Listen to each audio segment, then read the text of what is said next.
காதலர் தினம் நாளை கொண்டாடப்பட இருக்கும் நிலையில் சென்னை கோயம்பேடு சந்தையில் ரோஜா பூக்களின் வரத்து சற்று குறைந்துள்ளது.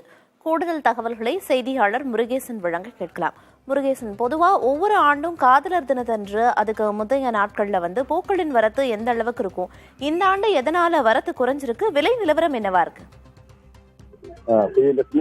உலகம் முழுவதும் நாளை காதலர் தினம் கொண்டாடப்பட உள்ள நிலையில் சென்னை கோயம்பேடு மலர் சந்தைக்கு வரக்கூடிய ரோஜா பூக்கள் வரத்து, அதாவது மாலைக்கு கட்டக்கூடிய பூக்களின் வரத்து அதிகரித்திருக்கிறது. அதே போன்று தாஜ்மஹால் அன்பின் வெளிப்பாடாக கொடுக்கக்கூடிய தாஜ்மஹால் ரோஜாக்கள் அதனுடைய வரத்து மிகவும் குறைந்திருப்பதாக இங்குள்ள வியாபாரிகள் கருத்தரிக்கிறார்கள்.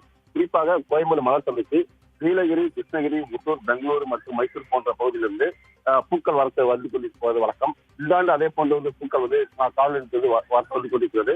வழக்கமான நாட்டில் 7 முதல் 5 முதல் 7 டன் வரை பூக்கள் வரத்து இருக்கும். இந்த ஆண்டு பாத்தீங்கன்னா ரோஜா பூக்கள், அதாவது மாலைக்கு கட்டக்கூடிய ரோஜா பூக்கள் வரத்து பாத்தீங்கன்னா 10 முதல் 15 டன் வரைக்கும் இருக்கிறது. ஆனால் அன்பின் வெளிப்பாடாக இருக்கக்கூடிய அந்த ரெட் ரோஸ் இருக்கக்கூடிய தாஜ்மஹால் ரோஸோட வரத்து மிகவும் குறைந்திருக்கிறது.